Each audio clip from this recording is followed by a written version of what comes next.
যাই গিয়ে পৌঁছেছি তার এরকম একজন মহাপুরুষের কাছে, যিনি ত্রিকালজ্ঞ পুরুষ। আমি সচক্ষে আজ পর্যন্ত এরকম বয়স্ক তো কাউকে দেখিনি। আর এই জন্য আমার বইতে পড়া গল্পের সেই মনে হচ্ছে তৈলঙ্গ স্বামীর সঙ্গে দেখা করতে যাচ্ছি, বা বাবা লোকনাথের সঙ্গে এরকম একটা ফিলিং হচ্ছিল। মানে উলেন শাল আর কি, এরকম পায়ে দিয়ে উনি বেশ এরকম আসন করে বসে আছেন। সামনে কিছু ভক্তবৃন্দরা সব গোল করে বসে ওনার মুখের দিকে তাকিয়ে রয়েছে, কথা শুনছে। আর আমি আস্তে আস্তে ওনাকে অবজার্ভ করতে করতে ঢুকছি, ইনি কি এত বয়স? আমি ওখানে এমনও ভক্ত পেয়েছি যাকে জিজ্ঞেস করেছি কৌতূহলবশতে, ভাই আপনি কতদিন ধরে আসছেন? তো বললো, কী বলছেন, আমার 5 পুরুষ 6 পুরুষ, আমি 6 পুরুষ আসছি, আমাদের 6 পুরুষ জায়গায় দীক্ষিত। আমি যেন আকাশ থেকে পড়লাম, 6 পুরুষ দীক্ষিত, কী করে যাব কী করে যাব কী করে যাবো চিন্তা করছি। আর কুকুর চারিদিক দিয়ে ঘেউ ঘেউ করছে দূর থেকে, যে আর চলে গেছে বাড়ি হয়তো, এসব চিন্তা করছি। হঠাৎ দেখলাম মানে এই লাইনের অ্যাকচুয়ালি দেখুন, আমি কোনো সাধুও না, কোনো সন্তোষ না, কিন্তু অহেতুক কৃপা আমি যে পেয়েছি জীবনে, সেই জিনিসগুলো আজ আপনাদের বলতে এসেছি। যে মানুষ যদি অন্তর থেকে যদি কিছু আপনারা কোনো ডাকতে পারেন, তার ফল কিন্তু জীবনে এভাবে হয়, সেটা আমি অনুভব করেছি।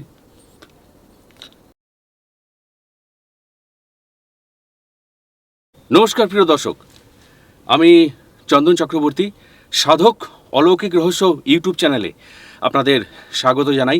আজকে আবার একটি নতুন পডকাস্ট ভিডিও নিয়ে, সম্পূর্ণ নতুন একটি পডকাস্ট ভিডিও নিয়ে আপনাদের সামনে হাজির হয়েছি।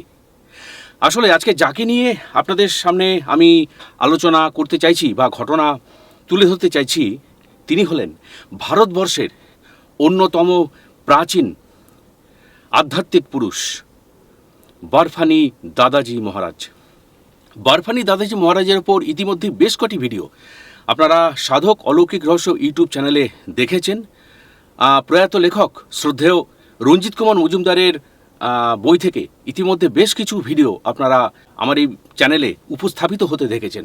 কিন্তু আজকের ভিডিওটি সম্পূর্ণ অন্যরকম এই কারণে, আজকে আমরা যাকে আমাদের মধ্যে পেয়েছি, তিনি বরফানি দাদাজি মহারাজের একেবারে প্রত্যক্ষ বা সাক্ষাৎ শিষ্যত্ব পেয়েছিলেন। বরফানি দাদাজি মহারাজ দীক্ষিত মাননীয় শ্রী রামেশ্বর চক্রবর্তী আজ আমার কাছে বসে আছেন, আমাদের সামনে উপস্থিত হয়েছেন। নমস্কার রামেশ্বর বাবু, আপনাকে সাধক অলৌকিক রহস্য ইউটিউব চ্যানেলে আমি স্বাগত জানাই। তার সাথে সাথে আরেকটি বিষয় আপনাদের কাছে বলে রাখি, আপনারাও যারা আপনাদের জীবনের দৈব অলৌকিক ঘটনা এই চ্যানেলে পরিবেশন করতে চান, তারা 9875585972 এই হোয়াটসঅ্যাপ নাম্বারে নিজেদের ভয়েস পাঠিয়ে দিন। যদি আপনার ঘটনা আমাদের মনোনীত হয়, তবে আমরা আপনার সঙ্গে যোগাযোগ করে নেব। তখন আপনি বলবেন আপনার কথা এবং সারা বিশ্বের আধ্যাত্মিক বাঙালি শুনবে আপনার জীবনের দৈব অলৌকিক কাহিনী। তাহলে রামেশ্বর দা, আজকের কাহিনী বা ঘটনা শুরু করা যাক। আপনি আসলে আমাদের এই চ্যানেলে এসছেন অত্যন্ত মূল্যবান, অত্যন্ত প্রাসঙ্গিক বেশ কিছু দৈব অলৌকিক ঘটনা নিয়ে। বিশেষ করে আমি যখন শুনলাম যে আপনি বরফানি দাদাজি মহারাজের একেবারে সাক্ষাৎ শিষ্যত্ব পেয়েছেন, তখন অবশ্যই আমি খুব আশা করেছিলাম যে আপনাকে আমাদের মধ্যে পাওয়া যাবে। তা প্রথম থেকে শুরু করে দাদাজি মহারাজের সাক্ষাৎ সান্নিধ্যে আসা এবং তার সান্নিধ্যে আসার পর যে দৈব অলৌকিক ঘটনাগুলো আপনার জীবনে ঘটেছিল, সেগুলো যদি পরপর আমাদের সামনে তুলে ধরেন খুব ভালো হয়। ব্যাপারটা হচ্ছে যে দাদাজি মহারাজের মানে আশীর্বাদ ছাড়া বা আপনার আদেশ ছাড়া কোনো কিছু সম্ভব নয়, এটা আমি মর্মে মর্মে অনুভব করেছি। আজকে আপনার কাছে এসেছি, এখানে চ্যানেলে বসেছি আমার শ্রোতা ভাইদের কিছু জানাবার জন্য, আমি কি কি জীবনে পেয়েছি, কি কি ঘটেছে, কি কি ঘটনা আমার সঙ্গে হয়েছে। তার মূল কারণ আমি কিন্তু দাদাজির কাছেই কৃতজ্ঞ বোধ করি যে উনি না পাঠালে এখানে আমার পক্ষে আসা সম্ভব নয়, আমি কোনোদিন এখানে পৌঁছতে পারতাম না। আর আমার বলার এই যে একটা সাহস হয় বা এটাও আমার হতো না। যাই হোক, আমি আমার জীবনে যে কিছু ঘটনা আছে সেইগুলো আজকে আপনার সামনে তুলে ধরবো। এটা হচ্ছে 2013 সাল। আমার নাম রামেশ্বর চক্রবর্তী, আমি বেহালা নিবাসী। আমি একটা ছোটোখাটো ব্যবসা করি, বেহালা বস্ত্রের ব্যবসা। তো আমি যথারীত একদিন সন্ধেবেলা ওই সালের কথা বললাম, 13 সালের এই ডিসেম্বর মাসের মধ্যে আমি সন্ধেবেলা একটু ঠাকুরের যেমন হয় আর কি দোকানদাররা করে থাকে, আমি ধূপ টুপ দিচ্ছি। আমার পাশেই একটা হোমিওপ্যাথিক মেডিকেল শপ আছে। সেই হোমিওপ্যাথিক দোকানে এক ভদ্রলোক হাজির হয়ে সেই দোকানদার অবশ্য ভদ্র মহিলা, ওনাকে বলছে, আমি কিন্তু তখন অলরেডি ঠাকুরকে ধূপ দেখাচ্ছি, আর তখন ওনার থেকে আমি শুনছি যে জানেন বৌদি, 260 বছর আয়ুর আমি একজন মহা সাধককে দেখে এলাম, যিনি ত্রিকালজ্ঞ পুরুষ। আমার কিন্তু পুজো দিচ্ছে ঠাকুরকে, কিন্তু কানটা চলে গেছে আমার ওই ভদ্রলোকের দিকে। কেন আমার এসব একটা ন্যাকই ছিল ছোটোবেলা থেকে, মানে মহাপুরুষের কাছে যাওয়া বা তার কিছু শোনা, এসব আমার একটা অলৌকিকভাবে আমার টেনে নিত মনকে, আমার বলতে না কীরকম। তো এখানে যখন বলেছে 260 বছর, আমি একটু চমকে উঠলাম। আমি বলি, এও কি সত্য 260 বছর কেউ বাঁচতে পারেন আজকের যুগে? তা আমি তাড়াতাড়ি করে ধূপটা দেখিয়ে রেখে সঙ্গে সঙ্গে নেমে যাচ্ছি, তখন অলরেডি ও দোকান থেকে ওষুধ নিয়ে বেরিয়ে যাবে। আমি বললাম, দাদা একটু শুনবেন? তো উনি পিছনে ফিরে তাকালেন। ওনার নাম হচ্ছে কল্যাণ ব্যানার্জি, তিনিও বিহারের বাসিন্দা।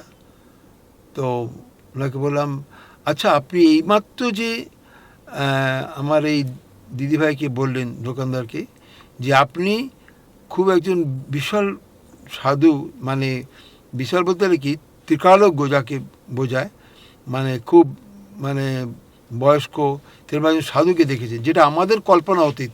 আমরা ভাবতে পারি না যে মানুষ 100 বছর বাঁচে, খুব বিরাট একটা ব্যাপার। 150 বছর, 200 বছর, 260 বছর, আমার কাছে কেমন অবাক লাগছে। তো বললো, সঙ্গে সঙ্গে আমাকে বলে, আমি বললাম একটু সত্যি না আপনি কথার ছলে বললেন? তো ভদ্রলোক আমার উপর একটু ক্রোধান্বিত হলেন, রেগে গেলেন। বলে, আপনি কি ইয়ার্কি মনে করছেন? সাধু সন্তোষী নিয়ে কি আমি ইয়ার্কি করছি আপনার সাথে? আমি না আমি ঠিক সেই হিসেবে বলতে চাইনি, মানে আমরা ঠিক মানে আজকালকার যুগের মধ্যে মিশে গেছি, তো তা আমাদের মনে সন্দেহ আর এটা বেশি এসে যায় বলে আপনাকে জিজ্ঞেস করলাম, না কিছু মনে করবেন না। ভাই না আপনি জিজ্ঞেস করছেন ঠিক আছে, তবে আপনার যদি সত্যি জানার আগ্রহ থাকে তাহলে আপনাকে আমি একটা বই দিয়ে দেবো ওনার সম্বন্ধে। আমি সদ্য দেখা করে এলাম ওনার সঙ্গে। আপনি সেটা কোথায়? বলে রাজনন্দা গাঁওতে। রাজনন্দা গাঁও হচ্ছে আমাদের মানে ছত্তিশগড়ের রাজনন্দা গাঁও, বরফানি দাদা মহারাজের ওখানে আশ্রম আছে, এবং উনি ওখানে গিয়েছিলেন। তো আমি বললাম যে, তো আপনার সঙ্গে উনি কথাবার্তা বলেছেন? বলে হ্যাঁ, সাক্ষাৎ কথাবার্তা হচ্ছে, খুব স্বল্পভাষী, বেশি কথা বলেন না। ভদ্রলোক বলছে, আমিও শুনেছি একজনের থেকে, শুনে আমি গেছি। তা আমি বললাম, তো ঠিক আছে, আপনি আমাকে আর বইটাই দিয়ে দেবেন, তো আমি একটু পড়বো। তো ঠিক তার পরদিনই ভদ্রলোক কল্যাণবাবু এসে আমাকে একটা বই দিলেন। সেই বইটা আজও আমার কাছে রয়েছে। এটা হচ্ছে অমরকণ্টকে বরফানি দাদা মহারাজের বই। এই বইটা উনি আমায় দিয়েছিলেন। বইটা আমি পড়লাম, পড়ে আমার মানে যার পড়াই মানে মন থেকে একটা উথাল পাতাল শুরু হলো। মানে কী বলবো, মানে এই চলে মানে এত বছর মানে একজন লোক বেঁচে আছে, আর এলাকায় যাওয়া তো খুব মানে প্রয়োজন। না তো সাক্ষাৎ করলেও তো মানে ভালো, মনে ভাবছি আর কি। আমি বাড়িতে গিয়ে যথারীতি আমার স্ত্রীকে বললাম। আমার স্ত্রী আবার একটু কুণ্ঠিত হলেন। তোমার যত সব সাধু ফাধু দেখলেই একটা আগ্রহ হয়, আর কি মানে করো, কোথায় ছত্তিশগড়, আর এই সময় ধুম করে ওখানে যেতে হবে। আমি চলো না একটু ঘুরে আসি। এরকম একজন বড়, অত বড় লোকনাথ বাবা শুনেছি অতদিন, তৈলঙ্গ স্বামী অতদিন আরও বেশি বছর হয়তো বেঁচে ছিলেন, যে এখন যে বর্তমানে এরকম একজন আছে, আর যখন সশরীরে আছে, আর কানে যখন শুনেছি, দেখা করে আসতে কী আছে, যাবো, দর্শন করবো, প্রণাম করবো, চলে আসবো। তো আমার ওয়াইফ চায়ও নি ঠিক মতো বলতে গেলে। তোমার কী বায়না এক একটা বলে, আমরা তুই দেখো না যদি টিকিট হয়ে যায়। তো ঠিক আছে, দেখছি। তারপর ও সঙ্গে সঙ্গে ল্যাপটপ নিয়ে বসে পড়লো। সেই দিন রাত্রে, যেদিন এরকম ওকে দোকান থেকে ফিরে আমি বললাম, মানে এই বইটা পাওয়ার পর তখন যেন ওয়াইফকে বললাম, তখনই ও সার্চ করতে লাগলো পাওয়া যায় কি না। কি অদ্ভুত ব্যাপার, তখন হাতে মাত্র আর কটা দিন আছে ওর। ও তো স্কুলের টিচার, ওর ছুটিও ছিল সেই সময় ডিসেম্বর মাস। বলে ওই 2-3 দিনের মধ্যে পেলে যাবো, নাহলে যাবে না, আমাকে শর্ত করে নিচ্ছে। আমি, তুমি খোঁজো তো ঠিক করে। তখন ওই সার্চ করতে যাবার টিকিট পেয়ে গেলাম। সঙ্গে সঙ্গে বলে, আমি রিটার্ন টিকিটটা তাহলে করে নিচ্ছি। আমি করে নাও। রেন্ট করলাম এবং দুটোই টিকিট একদম কনফার্ম এবং লোয়ার বেড, যেটা আমার ওয়াইফ পছন্দ করে আর কি। সেটা হয়ে যাওয়ার পর আমরা আমার তো মনে খুব উৎফুল্ল, যাই গিয়ে পৌঁছেছি তাই এরকম একজন মহাপুরুষের কাছে, যিনি ত্রিকালজ্ঞ পুরুষ। আমি সচক্ষে আজ পর্যন্ত এরকম বয়স্ক তো কাউকে দেখিনি। আর এই জন্য আমার বইতে পড়া গল্পের সেই মনে হচ্ছে তৈলঙ্গ স্বামীর সঙ্গে দেখা করতে যাচ্ছি বা বাবা লোকনাথের সঙ্গে হচ্ছে, এরকম একটা ফিলিং হচ্ছিল। তো যথাযথ আমি 2 দিন পর তো গোছগাছ করে আমি আমার ওয়াইফ রওনা দিলাম, দিয়ে আমরা পৌঁছলাম। ওটা গেছিলাম আমরা আজাদ হিন্দ এক্সপ্রেসে করে গেছিলাম। গিয়ে আমরা পৌঁছলাম 1-2টার সময় রাজনন্দাগাঁওতে। পৌঁছে ওখানে আগে হোটেল দেখে টেকে হোটেলে ঢুকলাম। ঢুকে যথাযথ সব কর্ম সেরে, স্নান আদি সেরে, খাওয়া দাওয়া করে, তখন শীতকাল ছিল ওখানে বেশ ঠান্ডায় ভালোই পড়েছিল ছত্তিশগড়ে। তো আমরা রওনা দিলাম আর কি আশ্রমের দিকে। আর বসিনি বেশিক্ষণ, মানে মনে একটা তো ওই হচ্ছে না, তাড়াতাড়ি দেখিনি বাবা যদি আমি না থাকি, এরকম একটা অনুভূতি হচ্ছিল আমার। গিয়ে হোটেল থেকে বেরোলাম, বেরিয়ে আমাকে ওই কল্যাণবাবু বলে দিয়েছিলেন যে আপনি স্টেশনের সামনেই হোটেল পাবেন, ওখানে থাকবেন, ওখান থেকে যাবেন, কারণ আশ্রমে তো চট করে গেলে আপনাকে জায়গা দেবে না। আমি ঠিক আছে। তা গিয়ে আমি ওই অটো খুঁজতে শুরু করলাম। একটা ফ্লাইওভার আছে, ফ্লাইওভার নিচে দাঁড়িয়ে অটো দেখলাম, কয়েকটা অটো দাঁড়িয়ে তাকে জিজ্ঞেস করলাম, ভাই বরফানি ধাম যাবেন? বলে হ্যাঁ যাব। তো উঠলাম ওতে, তখন 20 টাকা করে টিকিট ছিল। গেলাম, গিয়ে যথাযথ পৌঁছলাম। তখন প্রায় বিকেল গড়িয়ে, মানে সন্ধে ঠিক হয়নি এখনকার, ঠিক আমাদের এই সময় ডিসেম্বর মাসে যে 4টে 4:30 সময় যে ভাবটা আছে ঠিক সেরকম ছিল। তখন দেখি একজন লাল একটা, উনি ফতুয়া পরে একটা লাল ধুতি, আর তার পায়ের উপর একটা বেশ লাল কম্বল, মানে কম্বল ঠিক না, মানে উলেন শাল আর কি, এরকম পায়ে দিয়ে উনি বেশ এরকম আসন করে বসে আছেন। সামনে কিছু ভক্তবৃন্দরা, কিছু মহিলা ভক্ত আছে, একটা ছেলেও আছে, সব গোল করে বসে ওনার মুখের দিকে তাকিয়ে রয়েছে, কথা শুনছে। আর আমি আস্তে আস্তে ওনাকে অবজার্ভ করতে করতে ঢুকছি। ইনি কি এত বয়স, ইনি কি ত্রিকালজ্ঞ পুরুষ, ইনি আবার না, যাকে বলা হয় বরফানি দাদা ব্রহ্ম ঋষি, ওনাকে বলা হয় শ্রী শ্রী 1011 ব্রহ্ম ঋষি বরফানি দাদা। দাদাজি এই জন্য বলা হয় কারণ ওদের মধ্যে আমাদের যত ভক্ত ওখানে আছে কেউ বাবা ডাকতে পারেন না, ডাকেনও না, কারণ ওনার সঙ্গে তো বাবার বয়সের সঙ্গে তুলনা করা যায় না। উনি, আমি ওখানে এমনও ভক্ত পেয়েছি যাকে জিজ্ঞেস করছি কৌতূহলবশতে যে ভাই আপনি কতদিন ধরে আসছেন, যেটা আমাদের মনে হয় আর কি। তো বললো কী বলছেন, আমার 5 পুরুষ 6 পুরুষ, আমি 6 পুরুষ আসছি, আমাদের 6 পুরুষ এলাকায় দীক্ষিত। আমি যেন আকাশ থেকে পড়লাম, 6 পুরুষ দীক্ষিত। যাক, এটা পরবর্তীকারের কথা, কিন্তু আমি এন্টার করছি, দেখুন আশ্রমের মধ্যে করছি, আর ওনাকে দাঁড়িয়ে দেখছি বেশ উনি হাতটা এমনি এমনি করে একবার এদিকে তাকাচ্ছেন, এদিকে তাকাচ্ছেন, ভক্ত এদিকে তাকাচ্ছেন। আর একটু দূরে, মানে এই 50-60 ফিট দূরে একটা স্টেজ আছে, ওখানে রাম কথা চলছে, রাম পাঠ আর কি, রাম সম্বন্ধে কোনো পাঠ হচ্ছিল। তো আমি যথাযথ বসলাম, বসে আগে প্রণাম করলাম, প্রণাম করে বসলাম। তো উনি ফার্স্ট জিজ্ঞেস করলেন কাহাঁ সে আয়ে হো? আমি বললাম কলকাতা সে, কলকাতা থেকে আসছি আমি।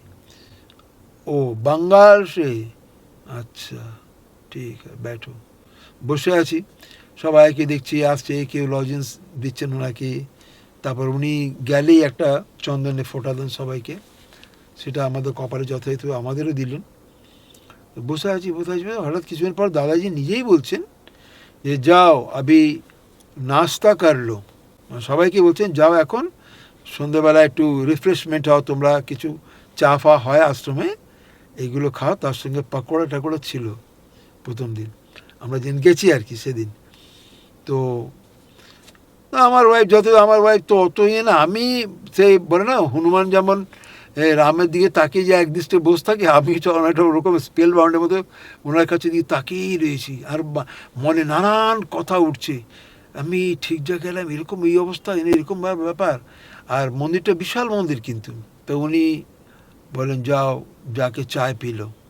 বললেন এখানে যত মহিলারা, যারা অন্য আদার্স মহিলারা যারা ছিলেন, পুরুষরা যারা ছিলেন, তারা সবাই গিয়ে উঠে গেলেন এবং উঠে গিয়ে চা জল খাবার খেতে লাগলেন।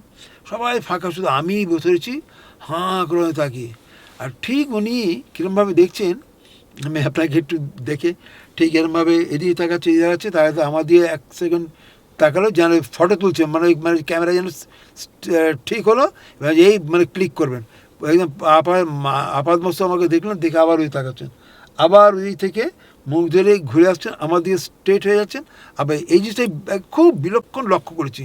স্ক্যান করছেন যে। হ্যাঁ, যেন স্ক্যান করছে একটা। আমি না মানে অবাক হয়ে গেলাম যে এরকমভাবে দেখছেন আমাকে, কেন আমার কোনো কি অন্যায় আছে নাকি ভুল ত্রুটি আছে না কি আছে, বিশেষ করে দেখছেন আমাকে এভাবে, আবার ওর দিয়ে তাকিয়ে নিচ্ছেন। এরকম 2-4 বার হওয়ার পর আমাকে এবার ডায়ার বললেন যাও চায় পিলো।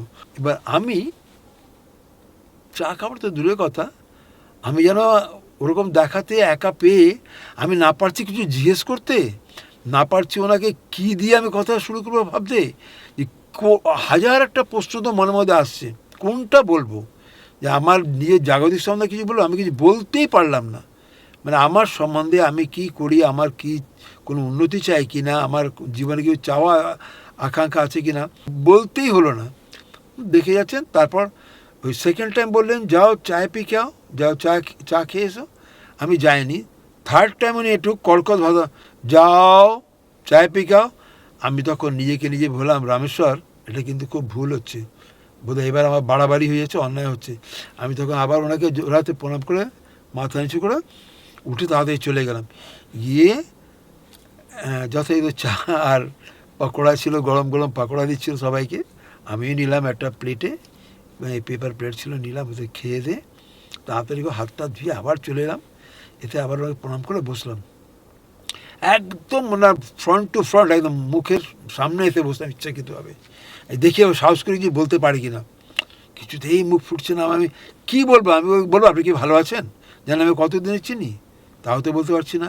আচ্ছা দাদাজি বলতে মুখ দিয়ে বাবা চলে আসছে, আমি নিজেকে কন্ট্রোল করে নিচ্ছি। আমরা সাধু মহাপুরুষ বুঝি কি বাবাজি আছেন, বাবা কথাটা আমাদের আসেন, কিন্তু উনি যে দাদাজি, সবার যে ঠাকুরদা, এই কথাটা মর্মে মর্মে উপলব্ধি করলাম। কেউ মানে 100 বছর যার বয়স তিনিও দাদাজি, 10 বছরের ছেলে সেও দাদাজি, 50 বছর হলো সেও দাদাজি, 100-র উপরে যদি কেউ জানি না ওরকম বয়স কেউ গেছিলো কি না, সেও দাদাজি, মানে সবাই দাদাজি রাখেন, কারণ ওনাকে বাবার সঙ্গে তুলনা করা যায় না। তো আমি কি জিজ্ঞেস করবো, আমি মুখে আসছে কে যেন ভিতরে সব টেনে নিচ্ছে, আমি কিছু বলতেই পারছি না। আমরা খুব হচ্ছে, মানে হচ্ছে বেলা হয়ে যাচ্ছে, এবার সন্ধে হয়ে এসছে। তারপর আর বলতে পারলাম না, তখন দেখি হু করে আশ্রমে লোক ঢুকছে, সব গাড়ি টাড়ি নিয়ে লোক আসছে। তার মধ্যে প্রথম দিনই আমার যতদূর মনে পড়ে একজন মিনিস্টার গেছিলেন, তিনি সাউথের হবেন, ওনার চেহারা ভঙ্গিমা দিকে আমি যতটা বুঝেছি, কারণ ওনার গাড়িতে অশোক স্তম্ভ ছিল, ওনার গাড়িতে অশোক স্তম্ভ ছিল, এবং তার সঙ্গে হয় না আমরা সব কয়েকজন তার ডান হাত বাঁ হাতের লোক, তারা 50 জন এসে, তখন আমি বললাম একটা বড়ো কেউকেটা হবে, তো আমি হচ্ছে মিনিস্টার কিছু হবে। আমি এ সম্বন্ধে আর কারো প্রতি রেখাপাত করিনি প্রথম দিনই এসে, কারণ অযাচিতভাবে যা বলা, একজন মহাপুরুষের কাছে এসেছি, আমার তো ওই জগৎ সম্বন্ধে কোনো দরকারই নেই জিজ্ঞেস করার। তবু আমার মনে হয় ফিল হচ্ছে, আমরা এই তাহলে ইনি তো মানে বিশাল ব্যাপার, তাহলে এনার কাছে আসছে। এসব ভাবতে ভাবতে আমার 6টা 6:30 গড়িয়ে গেছে। আমার ওয়াইফ এদিকে কখনো চিমটি কাটছে, কখনো বলছে কি ও কখন যাবে হোটেলে, দর্শন তো হলো চলো, মানে বলছে এদিকে ভিড় হয়ে গেছে অনেকটা। আমি বলছি দাঁড়াও যতক্ষণ উনি বসেন। তারপর উনি 7টা ঠিক 7টার সময় উঠলেন, উঠে ভেতরে চলে গেলেন। চলে আসা বলে যারা এসছে বাইরে থেকে সবাইকে খাইয়ে পাঠাবে। এবার আমরা ভাবলাম যে খাইয়ে দিয়েই পাঠাই, মানে কী ব্যাপার, তো একটা মানে রিফ্রেশমেন্ট করলাম ভালো এখানে। তো শুনি রাত্রে ডিনার তৈরি হয়ে গেছে, খাওয়াবে। দাদাই যাতে চলে এলাম, প্রণাম করলাম, উনি ভেতরে ঢুকে গেলেন, আর বেরোলেন না। আর বেশ ঠান্ডা পড়ে যাচ্ছে, অন্ধকার হয়ে যাচ্ছে, হাইওয়ের উপর দিয়ে আমাদের যেতে হবে। এসব ভেবে টেবে আমরা তাড়াতাড়ি খেতে গেলাম। খেয়ে দিয়ে হাত মুখ ধুয়ে এলাম। ওই গোবিন্দ মহারাজ হয়েছে দাদাজির এক ধরনের অ্যাসিস্ট্যান্ট বলতে পারেন, বা ওনার যে পুরো আশ্রমে রক্ষণাবেক্ষণ করেন উনি ওরকমই একজন ছিলেন। তখনকার মধ্যে আমি বুঝলাম উনি অলিনার ওখানকার। ওনাকে জিজ্ঞেস করলাম যে তাহলে আমাদের আজ্ঞা হোক। তো উনি একটু आप लोग बंगाल से आए हैं ना, বলে হ্যাঁ। মানে এমন একটা করলো যেন কি, পরে বুঝলাম উনি মাছ মাংসের সঙ্গে অ্যালার্জি, বাঙালিরা মাছ মাংস খায় তো, সেইটা ওনার কাছে একটু অ্যালার্জি ছিল। এবার আমি ওনাকে বলে বিদায় নিলাম। আমরা দেখুন আমরা পরশু দিন চলে যাব, তো আমরা কাল সকালে একবার আসছি। ও বলে हाँ आइए, दादाजी का दरबार खुला है, মানে দাদাজি দরবার খোলা আছে, আসুন, চিন্তার কি আছে। তা আমার ওয়াইফ বলে চলো চলো, 7টা থেকে 7:30 গড়াতে যাচ্ছে, যা। বেরিয়ে সেরকম আরও 50 ফুট মতো গেছি, যেটা দাদাজির আশ্রমে ঢোকার একটা বিরাট মানে তোরণের মতো একটা গেট আছে, বিরাট তোরণ একটা গেটটা। সেই মানে ওটা পার হয়েছি সবে, এই তোরণটা পার হয়েছি। পার হতেই দেখি আমাকে পেছন থেকে ওই গোবিন্দ মহারাজ ডাকতে আসছে, ঠহরিয়ে ঠহরিয়ে ঠহরিয়ে আপকো বাবাজি বুলা রে হ্যাঁ। ওমা, দেখি দাদাজি আবার বাইরে চলে এসেছে। আমি ভাবলাম যে, আমি ওয়াইফকে দিয়ে তাকিয়ে বললাম যে দেখো কোনো ব্যাপার হতে পারে, উনিও ডেকেছে। আবার আমার ওয়াইফ সঙ্গে সঙ্গে বলছে, আবার ডেকেছেন, চলো তোমার তো ভালো, তুমি কি জিজ্ঞেসও করতে পারছো না, হাঁদার মতো বসে আছো, আবার চলো আরও 1 ঘন্টা বসবে, এদিকে অনেক রাত হচ্ছে, কত দূর হেঁটে ঠেঙে এসেছি তোমার খেয়াল আছে? এখানে 20 টাকা ভাড়া নিয়েছে, কলকাতা হলে 100 টাকা ভাড়া নিত যত দূর এসেছি হাইওয়েতে। আমি এসব কথা এখন একদম থাকে, এসব প্রসঙ্গ এখন তুলবে না, এখন চলো দায়ের কাছে যাই। তো দায়ের কাছে গেলাম, যেতে বলছে গোবিন্দ মহারাজকে অর্ডার দিলেন, বলে ওনাদের বলো কাল রাত্রে, আগামীকাল, হ্যাঁ, রাত 2টোর সময় যেন ডট 2টোর সময় আমার আশ্রমে পৌঁছে যেতে, আমি ওদের দীক্ষা দেবো। আমি মানে ভ্যাবাচাকা খেয়ে গেলাম। আমি কী হলো, দীক্ষা দেবেন, বলা নেই কওয়া নেই। দীক্ষার ব্যাপারে আমি অনেক কিছু জানি, অনেক সাধু মহারাজ দীক্ষা তার বাড়ির লোকের কথা জিজ্ঞেস করে, পারমিশন নেন বা জিজ্ঞেস করে নেন তুমি নিতে সক্ষম কি না, ডাইরেক্ট দীক্ষা দেবেন। আমি আমি তো অত গভীর মানে এই সাবজেক্টে আমি এত গভীর যাইনি যে আমি ওই সময় মানাটা বুঝতে পারবো, যেটা আজ আমি মর্মে উপলব্ধি করছি বা জানি যে কেন হয়েছিল, কিসের জন্য হয়েছিল। তা আমি আমার ওয়াইফে দিয়ে তাকিয়ে বললাম, কী গো দাদাজি বলছেন দীক্ষা দেবেন, নেবে? দাদাজি কিন্তু চুপচাপ দেখছে, তখন আমরা দাদাজির সামনেই বলছি। তখন গোবিন্দ মহারাজ বলছে, বলে নিয়ে নিন, অনেক জন্মের কপাল করেছেন আপনি যে আজকে এসছেন কালকে পাচ্ছেন। আর এখানে লোকে 10 বছর ধরে ঘোরে যারা পায় না, 10 বছর মধ্যে লোক এমন আছে যে ওনার সঙ্গে কুম্ভে 2বার ভ্রমণও করেছেন, কুম্ভে গেছেন, এবং কুম্ভে দাদাজির জন্য অনেক কিছু সাধুসন্ধি 10,000 সাধুসন্ধিকে খাইয়েছেন পয়সা খরচ। এক বাঙালি আছে বম্বে থেকে আসে, কোনোদিন যে আমি আসি এই নামটা আমি খুব তাড়াতাড়ি দাস যোগ করে এখানে এসেছি, তো আমি নামটা জানাবো। সেই ভদ্রই কিন্তু দীক্ষা হয়নি, তিনিও বাঙালি। তো বলে আপনি তো আপনার যদি দাদাজি দীক্ষা দেবে তো আমিও যাই না, গোবিন্দ মহারাজ ये কথা বলছে। बोले ये हमको भी मालूम, हिंदी तो बोलছেন उन्हीं, बोले ये हमको भी मालूम नहीं है आपको दीक्षा देंगे, ले लीजिए कि आपको नसीब बहुत अच्छा है। তা আমি আমি আমার ওয়াইফকে টিমে চুপ করে থাকো, নিয়ে নাও যা বলছে। সে কি গো, আমার তো গুরুকরণ হয়ে গেছে, আমার তো গুরুদেব আছে। আমি বলছি তুই চুপ করবে, বলছে উনি কি না জেনে দেখছেন, উনি এপার ওপার সব দেখতে পারছেন নিশ্চয়ই। এটা কিন্তু আমার দৃঢ় বিশ্বাস। আমি তখন ওইখানে ওই কথা ছাড়া কিছু বলছি না, আর আমি নেব না এ কথাও বলছি না। তখন আমার ওয়াইফ বলছে, এই কী ঝামেলায় ফেললে তুমি এনে, আবার দীক্ষা ফিক্ষা হবে আমাদের, আমি তো বুঝতে পারছি না কী হবে, কি অন্যায় হয়ে গেল নাকি, এত চিন্তা হচ্ছে। তাই আমি বলি কিছু কথা বলতে হবে না, যা বলছেন তাই করো। তারপর দাদাজি বললেন কাল রাত 2টোর সময় আসে। তা আমরা আবার আপনার প্রণাম করলাম, প্রণামটা বেরিয়ে পড়ছি, তা যে উঠে আবার ঘরে দিয়ে চলে গেলেন। আমার মনে হয় ওই কথাটুকু বলার জন্য, যেন কথার যে অথেন্টিক যে উনি আমাকে ডাকছেন বলার জন্য বোধহয় উনি বাইরে এসেছিলেন। এবার আমি গোবিন্দ মহারাজকে জিজ্ঞেস করলাম, গোবিন্द महाराज আমাদের তো দীক্ষা হবে, কিন্তু কি নিয়ম কি করতে হবে ভাই, আমি তো কিছু জানি না, তো জীবনেই প্রথম। हाँ वो तो हम जानते हैं, आप पहले आए हैं, बंगाल से आए हैं। ও কথা মানে বেঙ্গল কথাটার মধ্যে একটা রসিকতা করে বা তাচ্ছল্য করে বলতো। ঠিক আছে বলুক, আমি কোনো ব্যাপার না।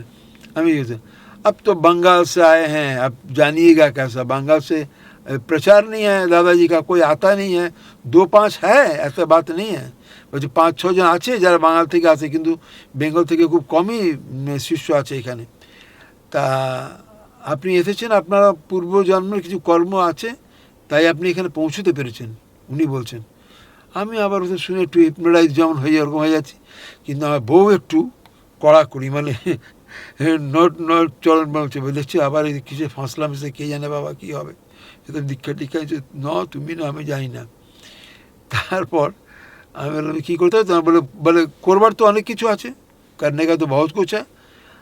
आप एक कुर्ता ले लीजिएगा, एक धोती ले लीजिएगा, एक चप्पल, आजकल तो खड़म देने का রেওয়াজ চলে গিয়া, মানে খড়ম দেওয়ার নিয়ম তো চলে গেছে, সবাই নরম একটা সফট, উনি ওনার বয়স বুঝতেই পারছেন 200-র উপরে, উনিও বললেন, বলে ওনার নরম চটি পড়েন, এটা গুরু যেটা বলে কি মানে পদসেবা যেটা জন্য দেওয়া, সেটা কথা বললেন।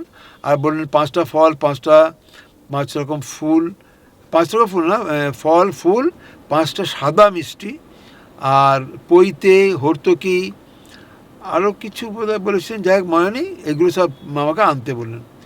তা আমি বললাম ঠিক আছে, তা আমাদের কি, আমি বললাম দুজনকে দীক্ষা দেবে? বলে হ্যাঁ।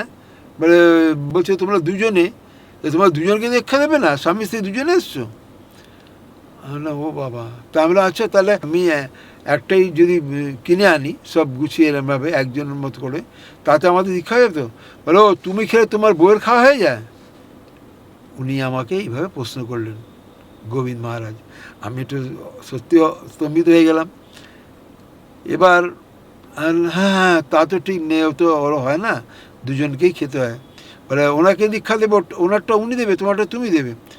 তা আমি যথাযথ করলাম কি, ওখান থেকে তাড়াতাড়ি বেরিয়ে, তখন দেখতে দেখতে প্রায় 7:30-8টা বেজে গেছে। আর আশ্রমের বাইরে হাইওয়েতে এলে ঘুটঘুটে অন্ধকার, লাইট আছে অনেক দূরে দূরে, মধ্যটা একদম এত অন্ধকার কি কাগজ এপার পর কিছু লোক দেখা যাচ্ছে না, রাস্তার সাইডে যে গভীর জঙ্গল না ধান ক্ষেত না কি, এটাও দেখতে পাচ্ছি না। তা আমি ওকে বললাম তাড়াতাড়ি করে, চাদর ছিল আমাকে, চাদরে মুড়ি দিয়ে বসলাম। তা আমি গোবিন্দ মহারাজকে জিজ্ঞেস করলাম যে এগুলো কোথায় পাবো? বললো এই সামনে একটা মার্কেট আছে, বললো ওখানে অটোওয়ালাকে বলবো, ওই নিয়ে যাবে। তা আমি যথাযথ গেলাম, গিয়ে আমার ওয়াইফের সঙ্গে, তখন ওয়াইফ আর দেখে না, তখন ভালো ধুতি দেবেন, ভালো এ করবেন, দেখি এবার ওর সব শুরু হলো, ভালো মানে সবচেয়ে সেরা ফল 5 রকমের, তখন ছিল আপেল ছিল, কলা ছিল, তারপর আপনার ওই আতা ফল ছিল, আর কী কী ছিল বেশ, এগুলো গুছিয়ে নিল। আমি মনে মনে ভাবছি একটু আগেই দাদাজি কেমনি করছিল, কোথায় ফেসে বলছিল, আর এখন ওই সব কেনাকাটি করছে, সব কটা বেস্ট হওয়া চাই। জুতো 10 বার দেখছে নরম কিনা, মানে উনি বিদ্যমান একদম সফট জুতো দিতে হবে, সেটা নাও। আমি বলছি দেখে নাও যেটা, আমি তো এ করছি। যাই নেওয়াটা হলো, নিয়েটি আমরা যথাযথ হোটেলে চলে এলাম। হোটেলে চলে এসে আমি ওকে বললাম দেখো ওখানে তো খেয়ে এসছি, তো রাত বাজে 8টা, আর 10-11 তো ঘুম তো আসবে না, তা কিছু বিস্কুট ফিস্কুট নিয়ে যাই এখান থেকে, বাইরে থেকে খাবার। বলে না কিছু নিয়ে আসবে না, তুমি আমার কাছে ব্রেড আছে, চিজ আছে, তোমাকে এই করে দিয়ে দেবো, 2 স্লাইস খেয়ে যদি রাত্রে খিদে পায় খেয়ে নেবে। তাই হলো, রাত 11টা বাজে আমরা শুতে শুতে খিদে পেয়ে যাচ্ছে। আর প্রথম দিন তো আশ্রমে অল্প একটু খেয়েছিলাম আর কি, যেমন সন্ধ্যেবেলা আমরা জল খাবার যেমন খাই, এমনি ন্যাচারালি খিদে পেয়ে গেছে, খেয়ে শুয়ে তো পড়লাম। পরের দিন সকালবেলা উঠলাম, উঠে এবার প্রস্তুতি নিচ্ছি আজ রাত্রি, মানে যেতে হবে রাত 2টোর সময়। তো সকালবেলা তো একবার দর্শন করতে যাবই, নাহলে খারাপও লাগে, আর ভাববে যে কালকেও অতটুকু দাদাজি বলে দিয়েছেন আমাদের দীক্ষা দেবেন, তারপরেও যদি আমরা সকালবেলা আরেকবার দেখা না করতে যাই, এটা তো কেমন লাগেও একটা জিনিস। তা বলে না না যাবো। তখন আমার ওয়াইফ দেখলাম কালকের থেকে আজকে একটু আবার কেমন অটোমেটিক চেঞ্জ, মানে কি বলে না, বাদল না চাইতে বৃষ্টি, এরকম, মানে মেঘ না চাইতে জল, আমার সেরকম মনে হলো। কালকে আমাকে এ করে বারবার টুকছিল, আজ দেখি একদম জলের মতো হয়ে গেল।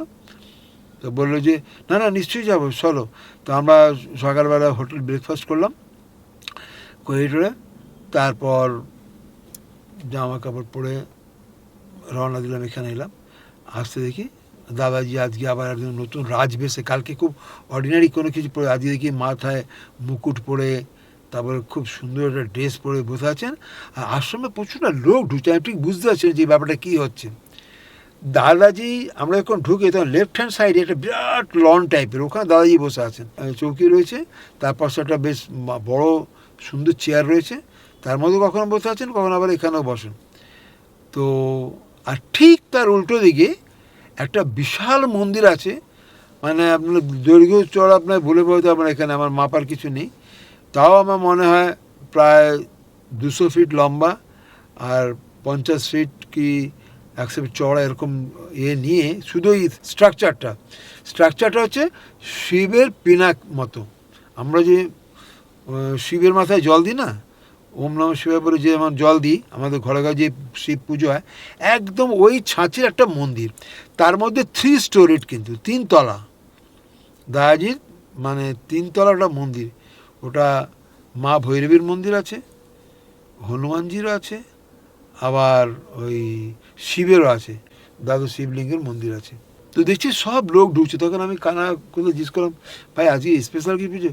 বলে আজ তো শিব চতুর্দশী হ্যাঁ, মানে আজকে রাতে এখানে বিরাট ধুমধামে পুজো হবে, আর ওই রাত দুটো এই জন্য দাদাজি আমাদের ডেকেছেন। চিন্তা করুন, কলকাতায় থাকি, সাধারণ আমি একটা দোকানদার, আমার বস্ত্র ব্যবসা, আমি দোকানে করছি, পাশের দোকানে শুনলাম, আর সেখান থেকে আমি এসছি এখানে চতুর্দশীতে আমি দীক্ষা নেব। এটা কি আপনি বলতে পারেন যে কোনো আমার প্ল্যান বা আগে থেকে কেউ চিঠি দিয়ে আমায় লিখেছে, এবার টেলিফোন করে বলেছে কিছু? এই জিনিসগুলো আজ বলতে গেলে আজ আমি উপলব্ধি করছি যে কোথাও একটা করা থাকে, বলে না সময় হলে গুরু তার শিষ্যকে খুঁজে নেন, আমি সেদিন উপলব্ধি করতে পারলাম। অনেক কিছু চিন্তা করছি, মনে তোলপাড় হচ্ছে, নানান প্রশ্ন তো একটাও করতে পারছি না। যাই হোক, সেদিন দিনের বেলাটা আপনাকে বলিনি, সকালবেলা যত দাদাজি বেরোলেন, ওখানে প্রণাম করলাম, প্রণাম করে আমাদের যথারীতি যা করা, ওই ফল কিছু এনেছিলাম, ফল টল দিলাম, ফুল এনেছিলাম, ফুল টুল দিলাম ওনার পায়ে, এইটে প্রণাম করে বসলাম। তারপর আবার সেই 11টার মধ্যে আমরা তো হোটেলে খেয়েছিলাম, 11টার সময় আবার একটা ওরকম দেখি জল খাওয়ার মতো, তার 1 ঘন্টা পর যেদিন হইতে বললো তোমরা সব লাঞ্চ করে নাও। আচ্ছা, দাদাজিও একটু কিছু দিয়েছিলেন বোধহয়, এই হাতে এতে যতটুকু ওঠে ততটুকু মুখে নেন, থালাটা ভেতরে নিয়ে চলে গেল সবাই, ওটাকে আবার প্রসাদ করে দিয়ে দেয়। দাদাজি চলে গেলেন, সবাইকে বলে গেলেন লাঞ্চ করে মানে দিনের খাবারটা খেয়ে নিতে। আমরা খাওয়া দাওয়া করে আমি বলছি আজ রাত্রি যে আসবো, একটু আগে গিয়ে না শুলে মানে সারা রাত তো জাগতে হবে।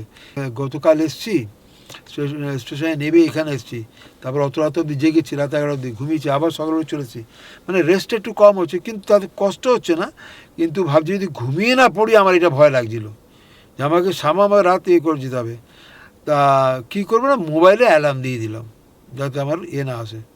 তো দার্জিলিং ওখান থেকে খাওয়া দাওয়া করে ধরুন আমরা তখন 1:30-2 অবধি আশ্রমে ছিলাম, নানান লোকের সঙ্গে পরিচয় করছি, এত কৌতূহলকে ভেঙে নিচ্ছি, উনি কি উনি 3বার নিজেকে ইনকার্নেশন মানে পুনরুজ্জীবিত করেছেন, কায়াকল্প করেছেন। এটা আমি শুনলাম, যা আমি আগেও শুনিনি বা জানতাম না, যে মানুষ নিজের শরীরকে ত্যাগ করে আবার পুনর্যৌবন নতুন শরীর পাওয়া যায়, যেটা আমাদের দাদাজি মহারাজ করেছেন। এবং এগুলো যদি আপনারা জানতে চান, এই বই পাওয়া যায় কলকাতায়, নিয়ে পড়লে আপনারা বুঝতে পারবেন। আর ইউটিউবে যথাযথ ওনার দেওয়া আছে, ভর্তি ওনার করা আছে, তবে বেশিরভাগই মানে বাংলাতে কম, বাংলা ভাষা কম আছে, অ্যাবসলিউট হিন্দি ভাষা আছে। 1:30-2 সময় আমরা খাওয়া দাওয়া করে দাদাকে বললাম যে দাদাজি আমরা চলে যাচ্ছি, আমরা রাত্রেবেলা আসবো। রাত্রেবেলা তাই এলাম, প্রায় 1টার সময়। এইখান থেকে শুরু হচ্ছে আমার জীবনের একটা বিরাট টান। এটা ভালো করে একটু শুনুন, দেখুন কী অদ্ভুত।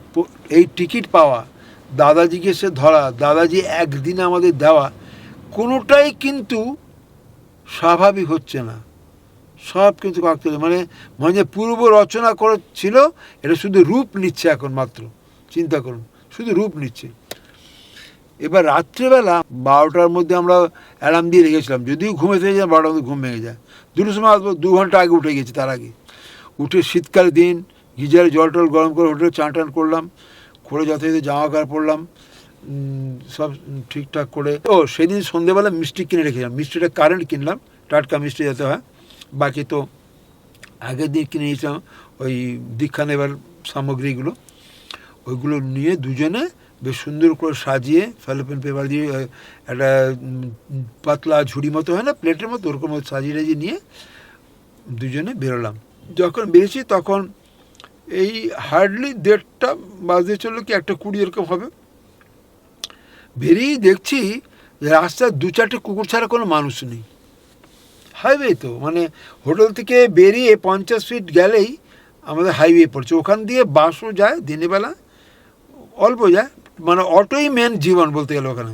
অটো খুব ফ্রিকোয়েন্সলি অটো আছে দিনের বেলা। রাত্রেবেলা দেখি একটা অটো নেই ওখানে, অটো নেই। তারপর আমি চিন্তা করছি যে কী হবে, ওই ব্রিজের তলাশে দাঁড়িয়ে চিন্তা করছি কী করে যাব চিন্তা করছি। আর কুকুর চারিদিক দিয়ে ঘেউ ঘেউ করছে দূর থেকে, খালি কুকুরের ডাক আসছে। আমি দেখো একটা লোক নেই, সব ফেরিওয়ালারা শুয়ে পড়েছে, অনেক লোকেরা শুয়ে পড়েছে, দোকানদাররা শুয়ে পড়েছে, যে যার চলে গেছে বাড়ি হয়তো। এসব চিন্তা করছি, হঠাৎ দেখলাম একজনটাতেই মানে শাড়ি পেঁচিয়ে পাগড়ি মতো পরে না উত্তর ভারত দিকে, সেরকম পড়ানো এক ভদ্রলোক, যথেষ্ট বুড়ো, দাড়ি মতো, এই অটো নিয়ে সাঁ করে হাজির হলো। বেশ বৃদ্ধ, কেউ মানে দাদাজি দোহারা যেমন চেহারা, উনি ছিপছিপে রোগা একেবারে, লোকনাথ বাবা যেমন চেহারা আপনারা কল্পনা করে নিন, ঠিক সেরকম টাইপের ওনার চেহারা, রোগা মতো। দাঁড়ালেন,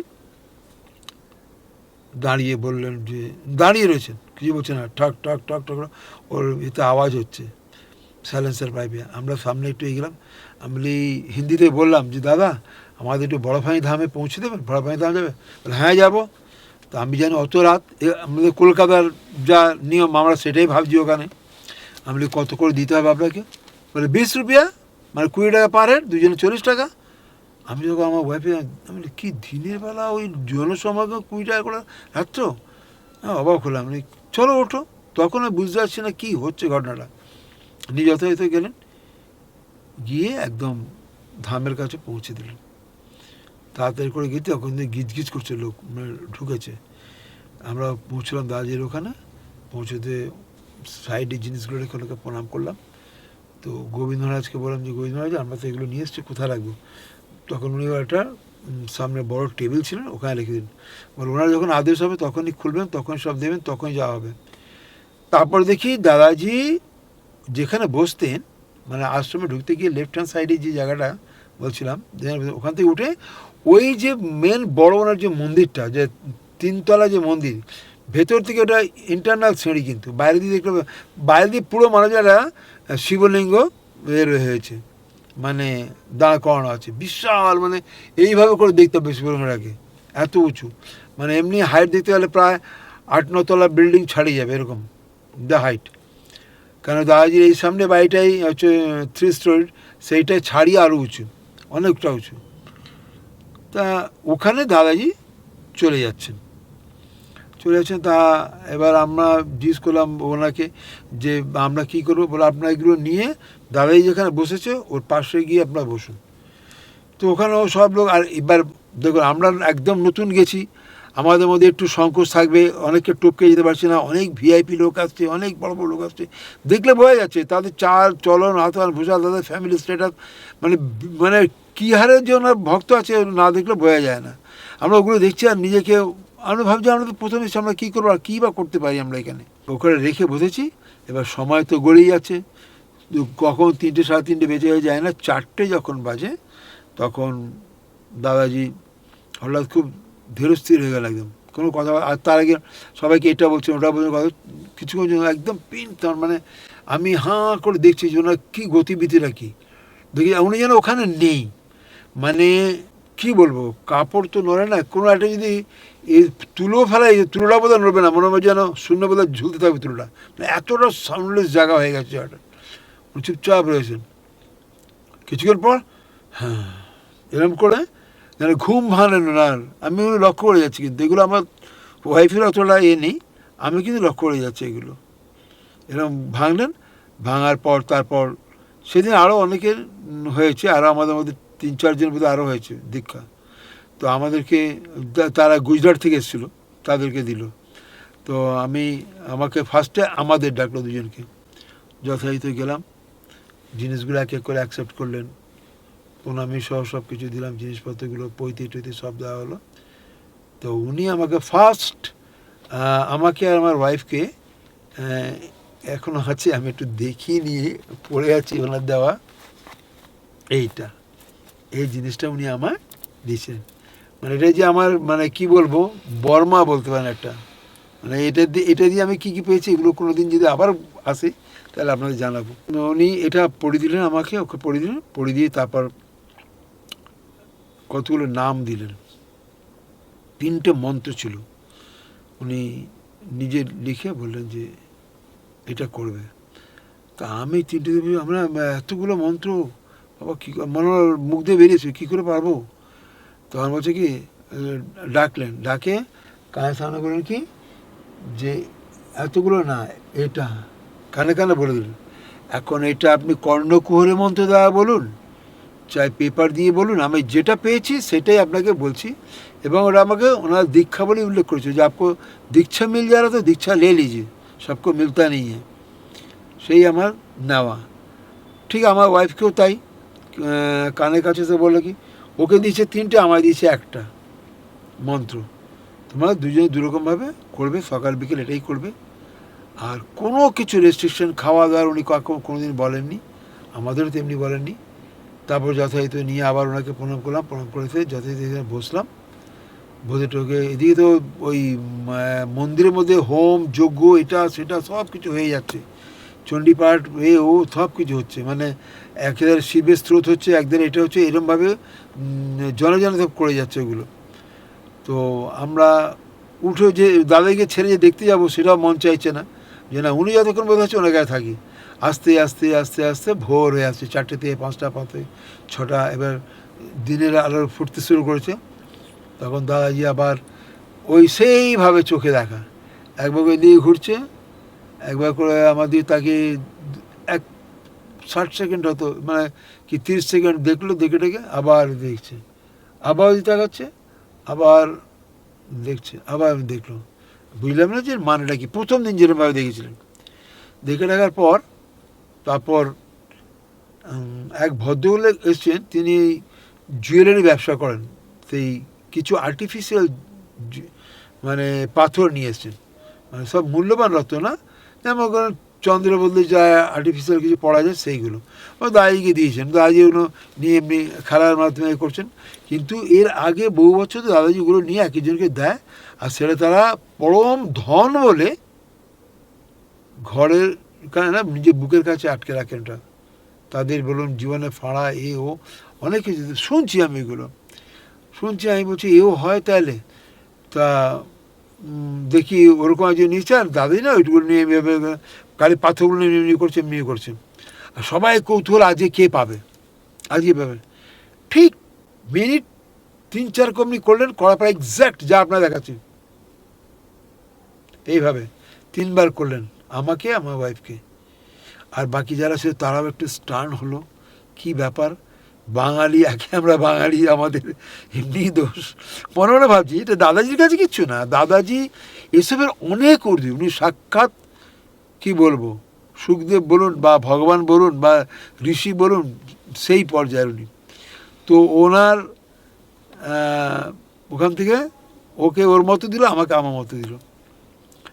তা আমরা পেয়ে তো যার পর অনেক খুশি, নিয়ে সঙ্গে সঙ্গে ওকে ভালো করে যত্ন করে ব্যাগ এনেছিলাম, ব্যাগের মধ্যে রেখে রেখে দিলাম, সেগুলো নিয়ে পড়েছি, সেগুলো আছে আমার কাছে, আমার ওয়াইফের কাছে পড়েছিলাম।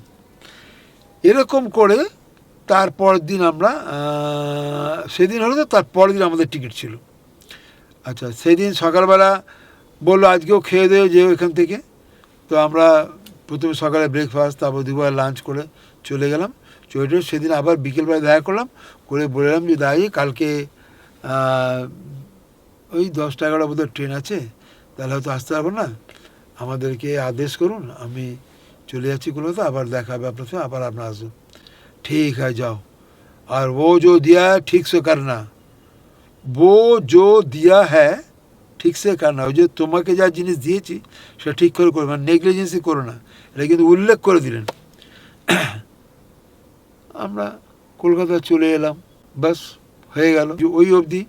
তারপরে যেন আস্তে আস্তে আমি দাদাইকে ভুলতে শুরু করলাম। ওই কিছুদিন সন্ধ্যা আমি যেমন আমার কিছু করি যেগুলো তার সঙ্গে করতাম, আর একসঙ্গে আমার আগের গুরুদেব যে দিয়ে গেছে সেগুলো করি, গায়ত্রী এসে করতে হয়, এগুলো করার পর আবার ওটা করতে হয়, একটা বোরিং লাগতো আমার, যেগুলো উচিত নয়, তবু আমি আপনাকে বলছি। মানে এই লাইনের অ্যাকচুয়ালি দেখুন, আমি কোনো সাধুও না, কোনো সন্তোষ না, কিন্তু অহেতুক কৃপা আমি যে পেয়েছি জীবনে, সেই জিনিসগুলো আজ আপনাদের বলতে এসেছি। যে মানুষ যদি অন্তর থেকে যদি কিছু আপনারা কোনো ডাকতে পারেন, তার ফল কিন্তু জীবনে এভাবে হয়, সেটা আমি অনুভব করেছি। যাই হোক,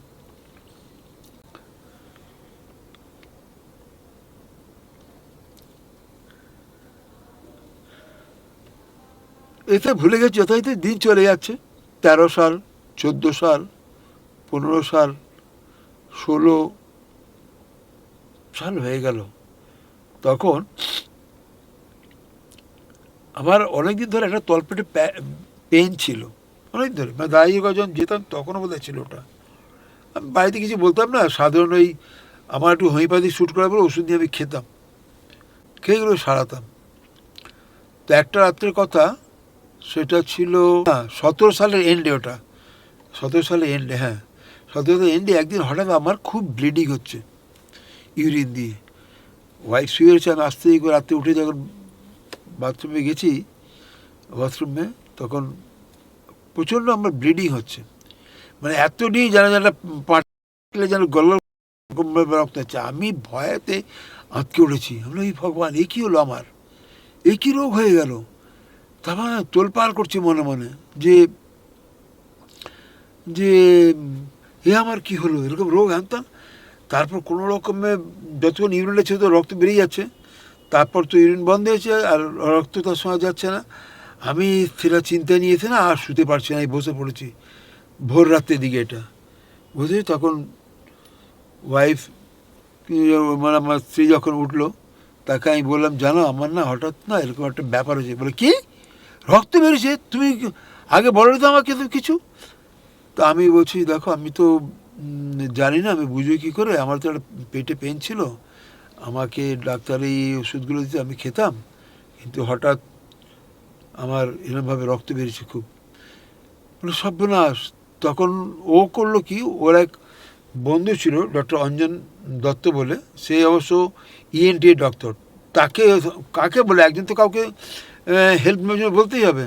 বলে, আমার স্বামীর জানিস তো এরকম এরকম হয়েছে এই ব্যাপার, তো কোথায় কী কাকে কী দেখা বলে, ওটা তো যা বলছে লোয়ার অ্যাডালমেন্ট হয়েছে, তুই এটা কর, তুই ইউএসজি করাতে হবে, তুই আমার এক ভালো ডাক্তার আছে, তুই এতে চলে যা, উনি শিশু মঙ্গলে বসেন, খুব ভালো ডাক্তার, আজকের দিন উনি শিশু মঙ্গলে আছেন। তখন ওর সেদিন স্কুলেও কামাই করে আমাকে নিয়ে ওখানে গেল, যেতে তারপর ওরা সাধারণ দেখে টেকে কতগুলো পরীক্ষা লিখে দিলেন, এই পরীক্ষা করে আনবেন। যথারীতি পরীক্ষাগুলো করে আমাকে রিপোর্ট নিয়ে যেতে আরও 2 দিন দেরি হলো। 2 দিন যখন গেলাম, তো ডাক্তার বলছে, বলে কী করে এনেছেন, প্রোস্টেটাইটিস আপনার ছিল, এটা অনেক এনলার্জ হয়েছে, এখন এটা আরও কত কী আছে, আমাকে আরও পরীক্ষা নিয়ে হলো, আমি তো ফাইনাল বলতে পারবো কী হবে না হবে। তারপর অনেক সেদিনও কিছু পরীক্ষা হলো, সেদিনও আবার ইউরিন ডিস্টেন্স কত কী কত এইসব দিল করতে, করাটা হলো। তো আলটিমেট 2বার ভিজিটের পর ডাক্তার বলল যে আপনার এটা সাসপেক্ট করা যাচ্ছে, আপনার পিএসএ করতে দিয়েছিল, আমি জানি না এটা মেডিকেল টার্মসে কী বলে, পিএসএ বোধহয় এটা কোনো একটা হরমোন বেড়ে গেলে সেটা মানে বাজে রোগের দিকে চলে যায়। তো ডাক্তার 2 দিন ধরে কিছু বলছে না, 2বার 3বার ভিজিট হয়ে গেছে হাসপাতালে। 3rd দিন বলছে, বলে আমরা বায়োপসি করতে হবে এটাকে, যা বুঝলাম, বায়োপসি না করলে সিদ্ধান্তে পৌঁছে যাবে। বলার পর আমার স্ত্রী ওখানে সেদিন একটুখানি মানে বেহুশ ঠিকও বলবে না, আবার হুঁশও দিচ্ছে তা না, মানে একদম মাথা ঘোরার মতো করে বসে পড়েছিল। আমি তখন আমার ওই আমার তো একটা প্যানিকে আমি অসুস্থ, মানে নিজের মধ্যে ভাবছি যে আমার বোধহয় কি অন্ত হতে যাচ্ছে নাকি জীবন। আবার বলছে বায়োপসি হবে, তখন তুই তো তারপর সঙ্গে সঙ্গে ওখানকার লোকেরা আবার ধরে ঢোকে বেঞ্চিতে বসালো, বসে জল টল দিল, জলও আমি বাড়ি থেকে এনেছিলাম, জল খেলো, খেয়ে এটা হাউমাউ করে কেঁদে ফেললো, বলে তোমার কি হলো, আমার সব শেষ হয়ে যাবে, তোমার কি এরকম গভীর রোগ হয়ে গেছে, তুমি এতদিন ধরে বলো কেন, নিশ্চয়ই এটা অনেক দিন ধরে ছিল। যা হয় মেয়েছিলা যে ভয়তে বলে, পারিবারিক ভাষা বা স্বামীর কাছে যেভাবে বলা, সেটাকে বকাও বলবো না, আবার শাসনও বলতে পারি, শাসন করা তার অধিকার, সে সেইভাবে আমায় বলছে। তা আমি তো নিজেই বুঝতে পারিনি কী হচ্ছে। তারপর তখন আমি তুই চুপ করে থাকো না, কিছু হয়নি, দেখবে সব ঠিক হয়ে যাবে। আমি ওকে সান্ত্বনা দিচ্ছি, ও এত ভয় খেয়ে গেছে বলে। এদিকে বায়োপসির জন্য কিন্তু উনি রেফার করে দিয়েছেন আমাকে। তখন আমার মনে হলো যে আমি একটা সেকেন্ড কনসালটেশন নিয়ে নিই। তো আমাদের ওখানে মমিনপুর বলে একটা জায়গা আছে, খিদিরপুর যাওয়ার আগে জায়গাটা, বেহালা থেকে টুয়ার্ডস খিদিরপুর, ওখানে একটা নার্সিংহোম আছে। ওখানে আমি ইউটিউবের কারণে আমি ডাক্তারের নাম আপনাদের বলতে পারছি না, যদি ভারতবর্ষের মধ্যে 3-5 জন ইউরোলজি থাকে তো ওনার নাম তার মধ্যে আছে, খুব নাম করা উনি। ওনার কাছে গেলাম, বেশ ভালো ভিজিট নেন উনি, দেখে ডেকে উনি সেম কথা, অনেক গ্লাভস দিয়ে আমার অনেক কিছু পরীক্ষা টরীক্ষা করলেন, করে বললেন যে মনে হচ্ছে আরেকটা স্ক্যান এটা করে নিয়ে আমি বায়োপসিতে জন্য রেফার করবো ওকে। এইবার আমার ওয়াইফের দৃঢ় বিশ্বাস হলো যে রোগটা তাহলে মারাত্মক কিছু হয়েছে। এবার তো বাড়িতে এসে আর স্কুল যাবে কি, ধর কামাই, জবে থেকে শুনেছে ওর কামাই হয়ে যাচ্ছে, কিন্তু সব ও CL চলে যাচ্ছে, ও আর মানে মন টন সব ভেঙে গেছে, কিছু করতে পারছে না। হ্যাঁ, এদিকে ছেলেও কাছে নেই, ছেলে তখন দিল্লিতে গেছে পড়তে। এদিকে আমি একা ওকে সান্ত্বনা দেবো না, আমার নিজের মনকে আমি নিজের সান্ত্বনা দেবো। একটা তো এরকম মানুষ অসুখের কথা শুনলে নিজেও একটু ব্রেকডাউন হয়, যেটা আমারও হয়েছিল। আমি তো আপনাদের 100 বার বলছি, আমি কিন্তু কোনো সাধু নয়, মহাপুরুষ, আমি যেতে পারি, আমি ত্রিকালজ্ঞ মহাপুরুষের কাছে গেছি, আমি সদ্গুরুর কাছে গেছি 100 বার, ওনাদের দর্শন পেয়েছি অহেতুক, যিনি জোর করে আমাকে নিয়েছেন। কিন্তু তারপরে আমি কিছু না, আমি সেই সাধারণ জাগতিকই লোক, কিন্তু আমার মধ্যে ওইটাই আসছে, তাহলে বলে আমার সময় হয়ে আসছে, তাহলে এদের কি হবে, এইসব চিন্তা নিয়ে আমার মজগুল হচ্ছে।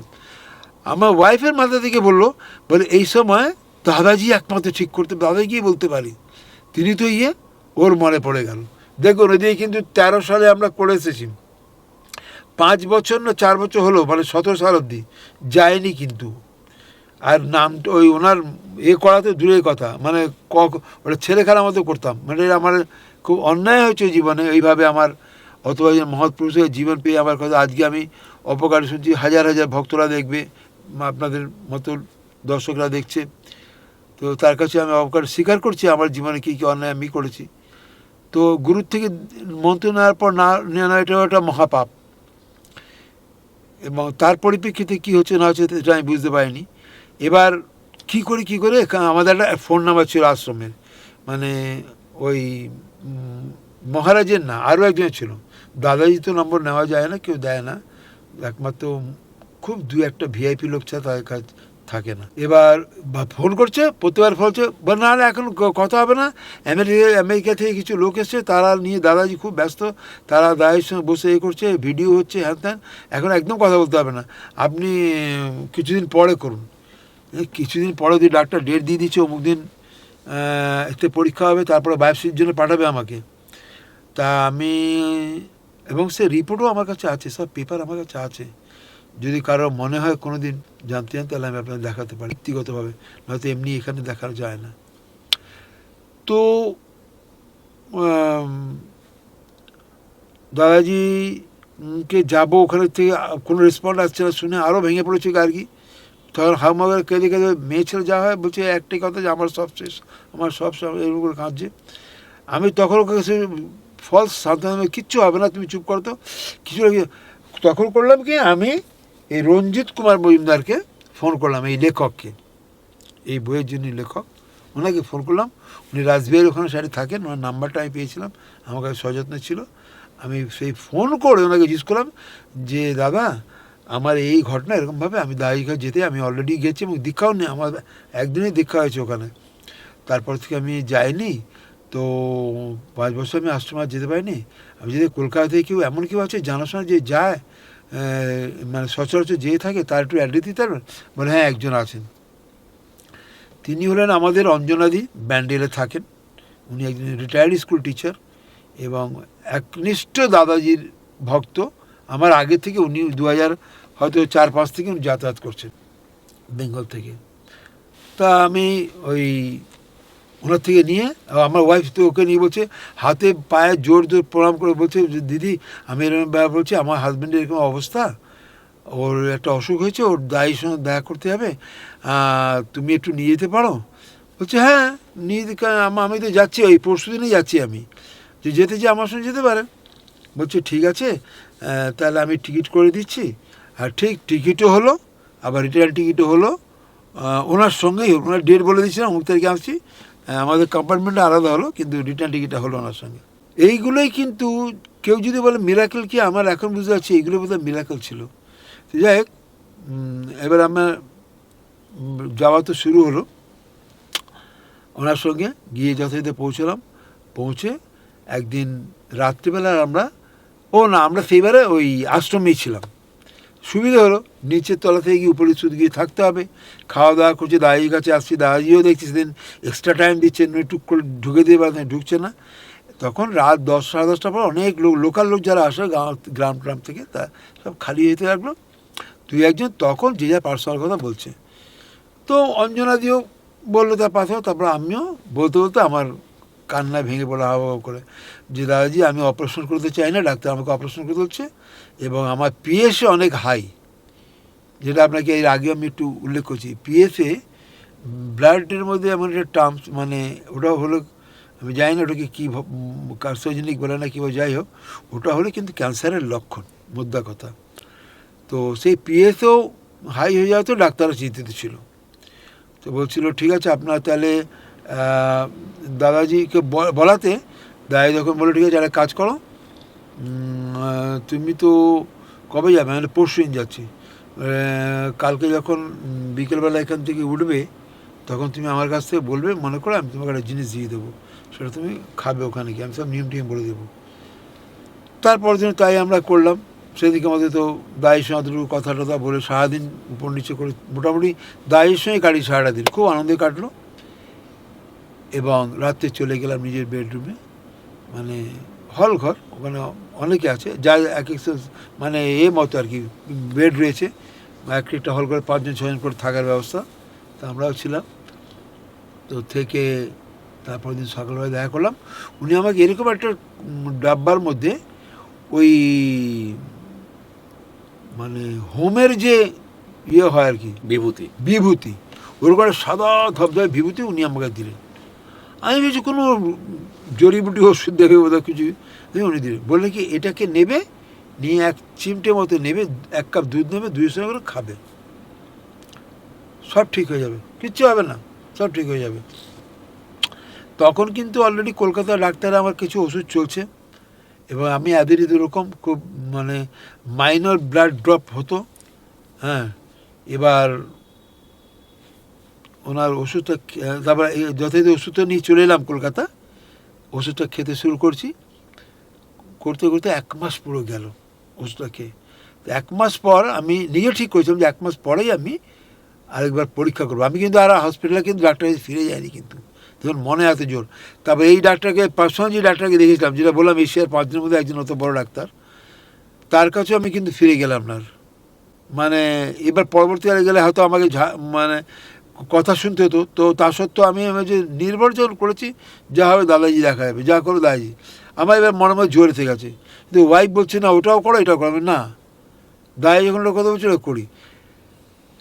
কী বলবো আপনাদের, 1 মাস ঠিক খাওয়ার পর আমি পার্ক স্ট্রিটে, আমি ল্যাবরেটরির নামটা বলছি না কারণ বলা এখানে নিষেধ আছে, 2টি টাইটেল দিয়ে যে ল্যাবরেটরি আছে আপনারা বুঝতেই পারছেন, খুব নাম করা, এবং ওনার ল্যাবরেটরিতে টেস্ট হলে মানে মনে হয় না ইন্ডিয়ার কোনো জায়গায় মানে হয়, রিটার্ন হয় ওনার রিপোর্ট। ওখানে আমি করালাম আমার পিএসএ রিপোর্টটা। আমার সেইটা যেই জায়গাটা ছিল, যে হাই স্টেজ ছিল, সেখান থেকে নেমে এসে একদম 0.50 এরকম একটা কিছু এতে রয়েছে।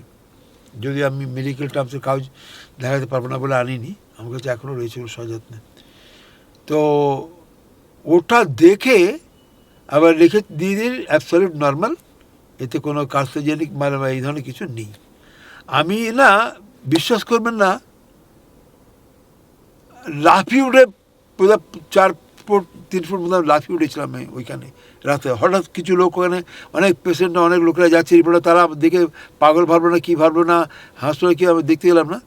তারপর ওখান থেকে জোরে জোরে ফার্স্ট আমি ওখান থেকে ফোন করে বাড়িতে খবর দিচ্ছি, যেন আমার রিপোর্ট। আমার ওয়াইফও তেমনি হাসতে হাসতে মানে কাঁদছে, এদিকে হাসছে।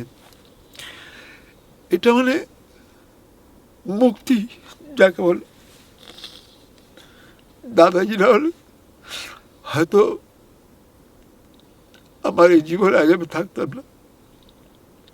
এটা আমি মর্মে মর্মে অনুভব করি। তিনি আমাকে নতুন জীবন দিয়েছেন।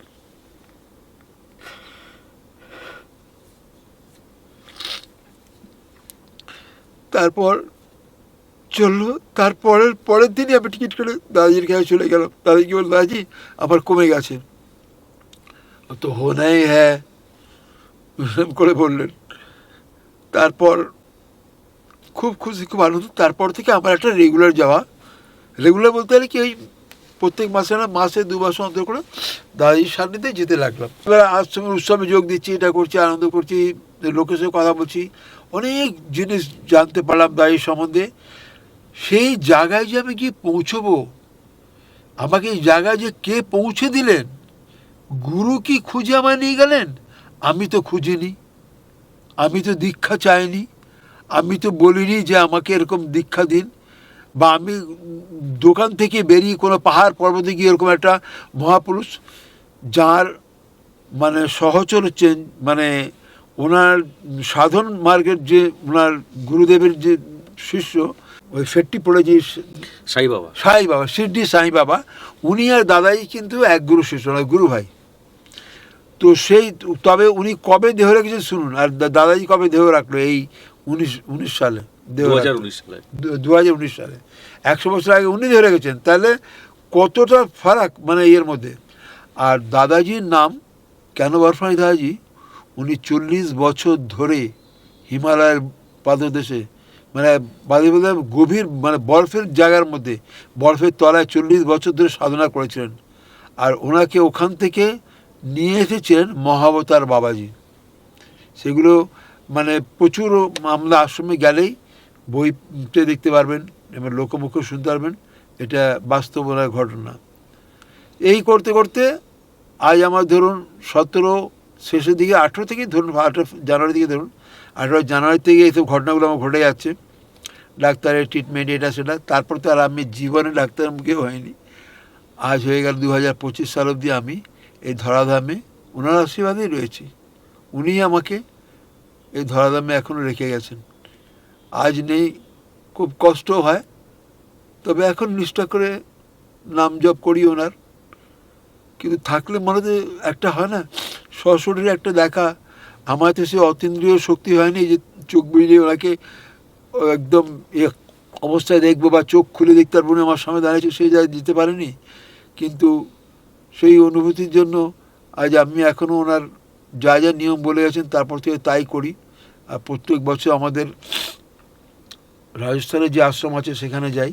প্রিয় দর্শক, আসলে এইসব কথার কখনো কোনো শেষ হয় না। মনে হয় এ কথা যেন আরও চললে ভালো হতো। আসলে বরফানি দাদাজি মহারাজের মতন অলৌকিক আধ্যাত্মিক মহান পুরুষদের কোনোদিন আমরা আমাদের মধ্যে স্থান দিতে পারবো না আমাদের এই মানবদেহে। তার প্রধান কারণ সেই আধার আমাদের নেই, কিন্তু তাদের কৃপা বাড়ি প্রতিনিয়ত আমাদের ওপর ঝরে পড়ে। যেটা কিছুক্ষণ আগে রামেশ্বরবাবু বললেন, অহৈতুকী কৃপা। আমরা তো কত কিছুই ভাবি, ঈশ্বর আমাকে এটা দিলেন না, ঈশ্বর আমাকে ওটা দিলেন না, তুমি আমার মুখের দিকে মুখ তুলে চাও না, এই তো ওর এত, আমার কোথায়। রামেশ্বরবাবু জীবনে যা পেয়েছেন তিনি তো চাননি। অথচ পরম পুরুষ, যুগপুরুষ, অগ্নিপুরুষ তাকে কিন্তু সেই কৃপা বাড়ি থেকে বঞ্চিত করেননি। বলা যায় দাদাজি বরফানি মহারাজের কাছ থেকে নবজন্ম লাভ করেছিলেন রামেশ্বর চক্রবর্তী। একদম। রামেশ্বর চক্রবর্তী আজ অশ্রুসিক্তভাবে বসে রয়েছেন। তার অশ্রুসিক্ত নয়নে যে জল, সেই পুণ্য বাড়িতে ধুয়ে যাক আমাদের সমস্ত মনের কালিমা, আমাদের সমস্ত ব্যথা, যন্ত্রণা, ক্লান্তি, হিংসা, প্রতিহিংসা, কুকথা, গালিগালাজ, এই সব কিছুই একদম সেই সমর্পিত অশ্রু জলে ধুয়ে যাক, এবং সাধক অলৌকিক রহস্য চ্যানেল আরও বেশি পূত পবিত্র হয়ে উঠুক এনাদের মতো মানুষদের সান্নিধ্যে থেকে। আজ বরফানি দাদাজি মহারাজের সাক্ষাৎ শিষ্য, অহেতুকে কৃপাপ্রাপ্ত মাননীয় বেহালার শ্রী রামেশ্বর চক্রবর্তীর কাছে আমরা প্রত্যেকে কৃতজ্ঞ। তিনি অসাধারণভাবে দাদাজি মহারাজের এক অলৌকিক কাহিনী, দৈব কাহিনী আমাদের সামনে তুলে ধরলেন, একেবারে প্রত্যক্ষ বাস্তবচিতভাবে। সাধক অলৌকিক রহস্য ইউটিউব চ্যানেলের পক্ষ থেকে আমি রামেশ্বর বাবুকে অজস্র ধন্যবাদ এবং কৃতজ্ঞতা জানিয়ে আপনাদের থেকে বিদায় নিচ্ছি। নমস্কার।